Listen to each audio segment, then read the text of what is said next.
Cooking video ആയിട്ടാട്ടോ ഞാൻ വന്നിട്ടുള്ളത്. ഒരു കേരള സാമ്പാർ ഉണ്ടാക്കി നോക്കുകയാണേ. അപ്പോൾ തേങ്ങയൊന്നും വറുത്തരയ്ക്കാതെ കുക്കറൊന്നും ഇല്ലാതെയാണ് നമ്മൾ ഈ സാമ്പാർ ഉണ്ടാക്കാൻ പോകുന്നത് കേട്ടോ. അധികം കഷ്ണങ്ങളൊന്നും ഞാനിവിടെ യൂസ് ചെയ്യുന്നില്ല. എൻ്റെ കയ്യിലുള്ള കുറച്ച് കഷ്ണങ്ങൾ മാത്രം യൂസ് ചെയ്യുകയാണേ.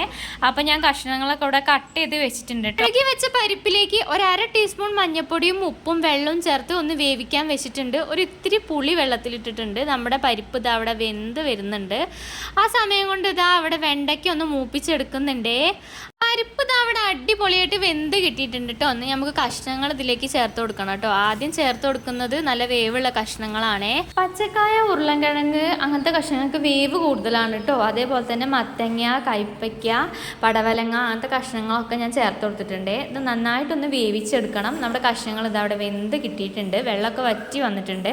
ഇതിലേക്ക് ബാക്കി കഷ്ണങ്ങളും കൂടെ ചേർത്ത് കൊടുക്കുന്നുണ്ട്. നേരത്തെ നമ്മൾ പുളി കുതിരാൻ വേണ്ടി വെച്ചിട്ടുണ്ടായിരുന്നില്ലേ, ആ പുളിവെള്ളം ഇതിലേക്ക് പാർന്നു കൊടുക്കുന്നുണ്ട്. അപ്പം ഞാൻ കുറച്ച് പുളിവെള്ളം മാറ്റി വെച്ചിട്ടുണ്ട്. അതെന്തിനാന്ന് പറഞ്ഞുതരാം. ഇതിലേക്ക് കേട്ടോ ഞാൻ പൊടികൾ ചേർത്ത് കൊടുക്കുന്നത്. 1/2 ടീസ്പൂൺ മല്ലിപ്പൊടി, 1/2 ടീസ്പൂൺ മുളക് പൊടി, ആവശ്യത്തിനുള്ള സാമ്പാർ പൊടിയും കൂടെ ചേർത്ത് കൊടുക്കുന്നുണ്ട് കേട്ടോ. അപ്പം ഞാനിങ്ങനെയാണ് കേട്ടോ സാമ്പാറിലൊക്കെ പൊടികൾ ചേർക്കാറ്. നിങ്ങളെങ്ങനെയാണ് ചേർക്കാറ് എന്നുള്ളതൊന്ന് കമൻറ്റ് ചെയ്യണേ. അപ്പോൾ കറി ഒന്ന് കുറുകി വരാനും അതേപോലെ തന്നെ പെട്ടെന്ന് തന്നെ എരിവ് പിടിക്കാനാട്ടോ ഞാനിങ്ങനെ ചെയ്യുന്നത്.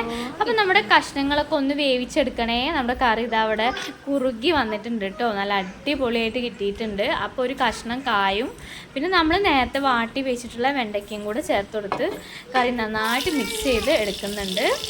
ഇനി നമുക്ക് വറവിടാൻ പോവുകയാണ് കേട്ടോ കറി. ഞാനിതാ കടുക് പൊട്ടിച്ച് വറവിടുന്നുണ്ട്. അപ്പം ചോറിൻ്റെ കൂടെ മാത്രമല്ല കേട്ടോ, രാവിലെ ദോശൻ്റെ കൂടെയും ഇഡ്ഡലിൻ്റെ കൂടെയൊക്കെ സേവ് ചെയ്യാൻ പറ്റുന്ന അടിപൊളി സാമ്പാറാണ് കേട്ടോ ഇത്. പെട്ടെന്ന് തന്നെ തയ്യാറാക്കി എടുക്കാൻ പറ്റും.